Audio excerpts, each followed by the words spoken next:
그 여인의 절망을 그들이 해결해 줄 수 없었음을 성경은 말하고 있습니다. 많은 사람들이 그에게 도움을 주고 많은 사람들이 위로의 손길을 펼쳤지만 그러나 그 누구도 그 어떤 한 사람도 그 여인의 문제를, 그 절망스러운 문제를 해결해 주지 못했다고 하는 것입니다. 해결할 수 있는 능력이 없었다고 하는 것이죠. 그런 긴 장례의 행렬 가운데 예수님을 만나게 된 것입니다. 예수님과 서로 장례 행렬과 만나게 된 것이죠. 예수님을 따르는 많은 무리들은 그 장례 행렬을 보면서 한편으로는 좀 실망했을 것입니다. 좀 낙심했을 거예요. 저 나인성으로 가면은 즐거움이 넘쳐나고 기쁨이 넘쳐날 걸 기대하고 가는데 성문 어귀에서 장례 행렬을 만나게 된 것이, 슬픔과 절망에 잠긴 무리들을 만나게 되었을 때 그 따르는 제자들과 많은 무리들이 아마 실망하고 낙심했을 것입니다.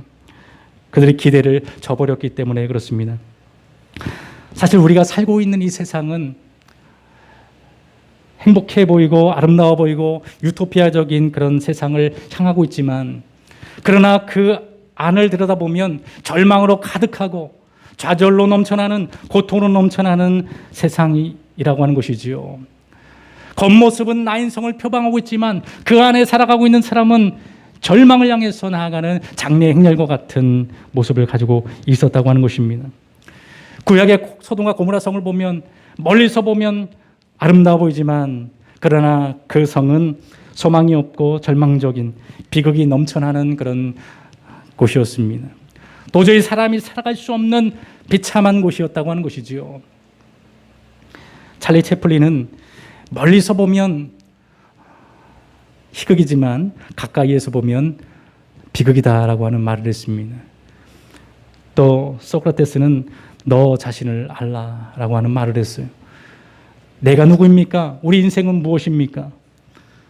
그것을 아는 게 이 땅에서 우리가 복되게 살아가는 방법인 것이죠.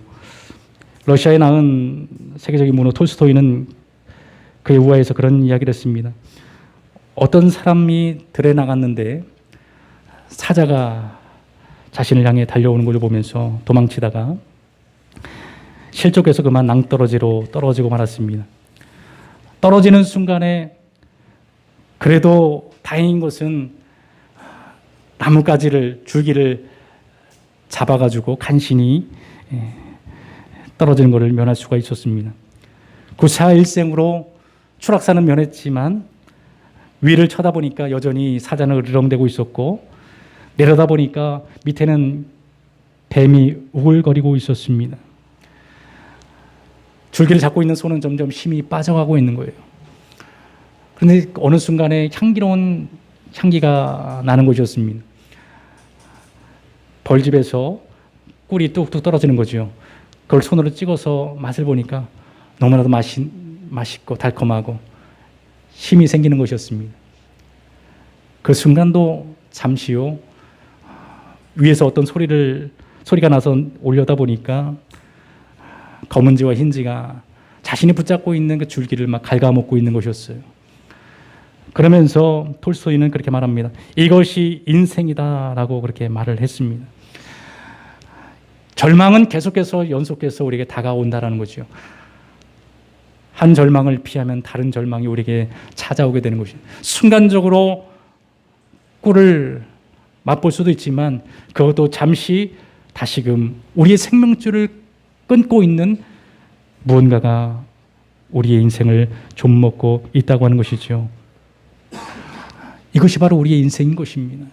우리가 살아가는 이 세상은 바로 장례 행렬과 같은 모습을 가지고 있다고 하는 것이죠. 그 절망의 끝을 향해 걸어가는 장례 행렬과 주님이 만난 것이죠. 그리고 주님께서 그 절망의 행렬 가운데 눈물을 흘리고 있는 그 여인을 보시면서 불쌍히 여기고 있습니다. 오늘 7장 13절에 보면 주께서 과부를 보시고 불쌍히 여기사 울지 말라 하시고, 과부를 보면서 불쌍히 여겼다라고 말하고 있습니다. 이 불쌍히 여겼다고 하는 것은 창자가 뒤틀릴 정도의 고통을 느끼셨다라는 거예요. 예수님께서 그 여인의 눈물을 보시면서, 그 여인의 고통을 보면서 예수님은 가슴이 창자가 뒤틀리는 그런 고통 가운데 젖어들게 되었다고 하는 것입니다. 이게 바로 예수님께서 인류를 향한 하나님의 시선인 것입니다. 예수님이 우리를 바라보실 때 고통 가운데 죽어가는, 절망 가운데 장래 행렬 속에 있는 우리 모든 인류를 바라보시는 예수 그리스도의 마음인 줄 믿습니다. 예수님이 우리를 바라보면서 창자가 뒤틀릴 정도로 고통스러워하고 있다고 하는 것이죠. 그 절망의 끝에는 영원한 하나님의 심판과 영원한 하나님의 죽음이 있기 때문에 그렇습니다. 절망을 향해 걸어가고 있는 그 여인을 만나시고 예수님께서는 말씀하십니다. 울지 말라, 울지 말라고 말하고 있어요.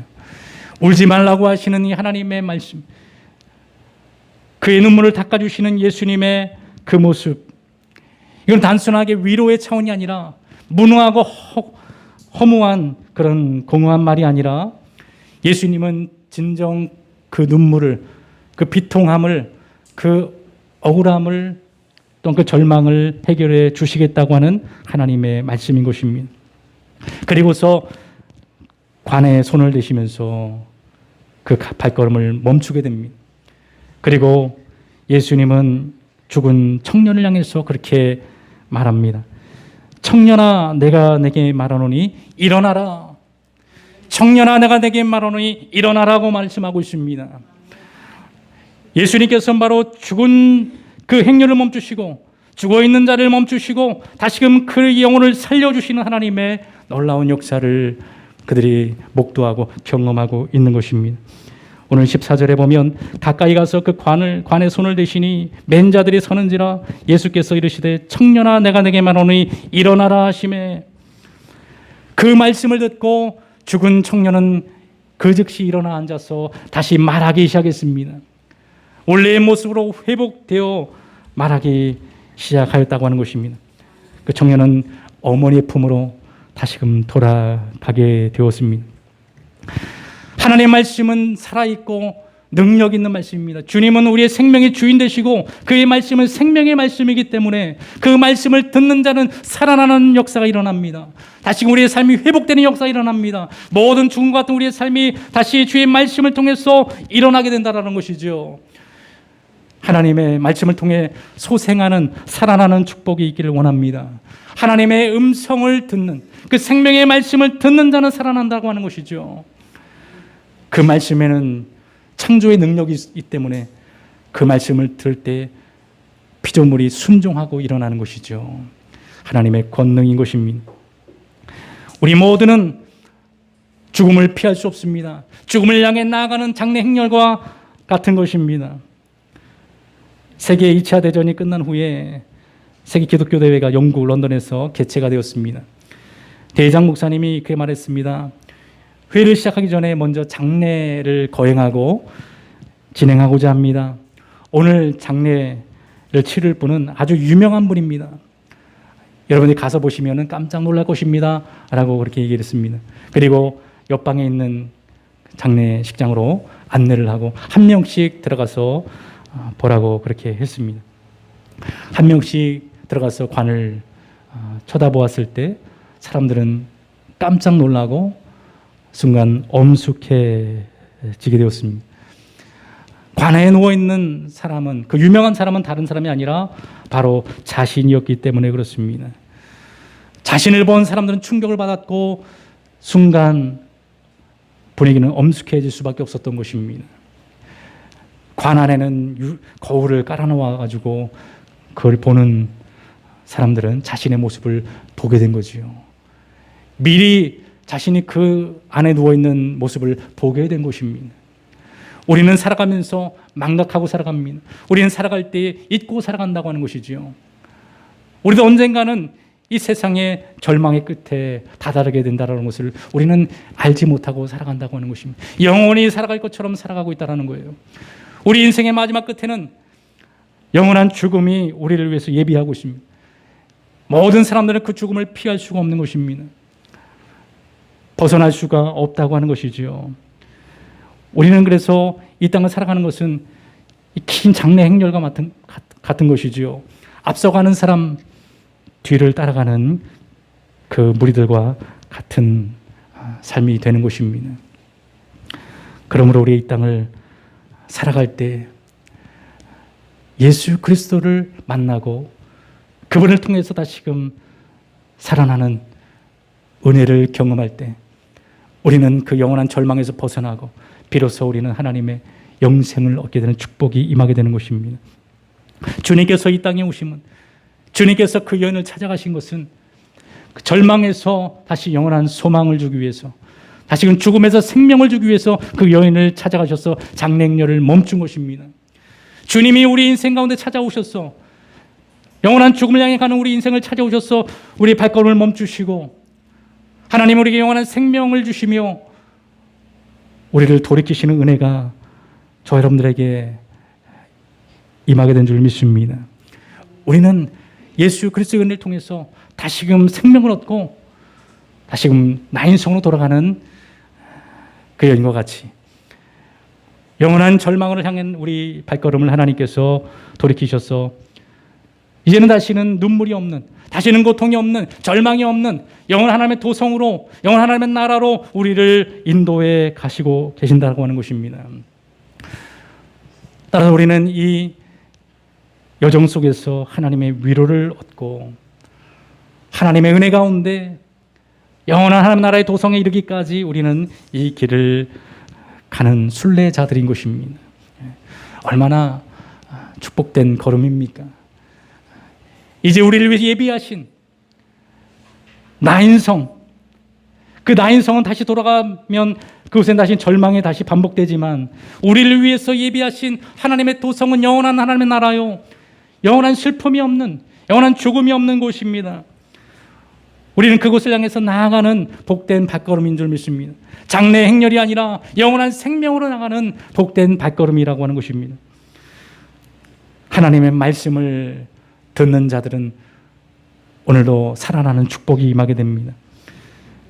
요한복음 5장 25절에 보면 그래서 말씀하십니다. 진실로 진실로 너희에게 이르노니 죽은 자들이 하나님의 아들의 음성을 들을 때가 오나니 곧 이때라. 듣는 자는 살아나리라. 하나님 아들의 음성을 들을 때가 오나니 곧 이때라. 그 아들의 음성을 듣는 자는 살아나리라고 말하고 있습니다. 예수 그리스도의 말씀, 그 생명의 말씀을 듣는 자는 오늘도 여전히 살아나게 된다는 것입니다. 우리 인생이 다시금 살아나게 된다고 하는 것입니다. 절망적인 상황이 다시금 회복됨을 말하고 있는 것입니다.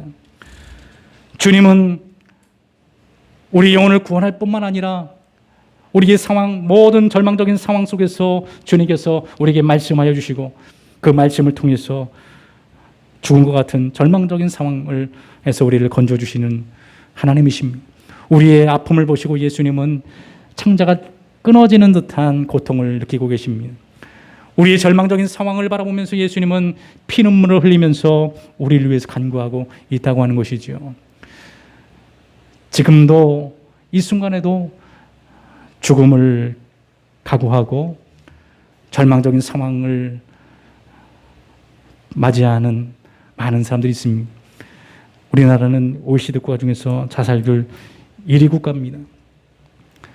얼마 전에도 중학생 2명이 자살하는 비극적인 사건이 일어나게 됐죠. 지금도 절망적인 그 상황에서 죽음을 각오하는 수많은 사람들이 오늘 살아가고 있는데 그들이 예수님을 만나고 이 복음을 만날 때 하나님의 음성을 들을 때 그 절망에서 다시금 살아나는 은혜가 임하게 될 줄 믿습니다. 그들에게 하나님의 음성이 들려지기를 소망하고 우리 모든 이 시대를 살아가는 자들에게 하나님의 음성이 들려지기를 간절히 소망합니다. 우리에게 하나님의 음성이 들려지기를 소망합니다. 우리의 모든 주변에 있는 자들에게 하나님의 음성이 들려주는 축복이 임하기를 원합니다. 우리는 하나님의 생명의 말씀을 그래서 날마다 들어야 되는 것입니다. 생명의 말씀을 들을 때 우리 영혼이 살아나고 우리의 상황과 환경이 다시금 살아나기 때문에 그렇습니다. 오늘 예수님께서는 이 나인성을 향해서 나아가시면서 절망과 고통 속에서 절망 가운데서 눈물 흘리고 있는 그 여인을 만나시고 그 문제를 해결해 주셨습니다. 다시금 그 여인과 그 아들을 나인성으로 즐거운 성으로 돌아가도록 하였습니다.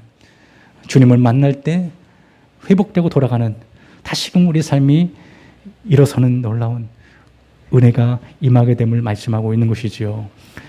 오늘 주님을 통해 주의 음성과 말씀을 통해서 우리가 다시금 회복되어지고 영원한 기쁨을 소유하는 우리 모든 신앙, 우리 모든 삶이 되기를 주 이름으로 축원을 드립니다. 기도하겠습니다.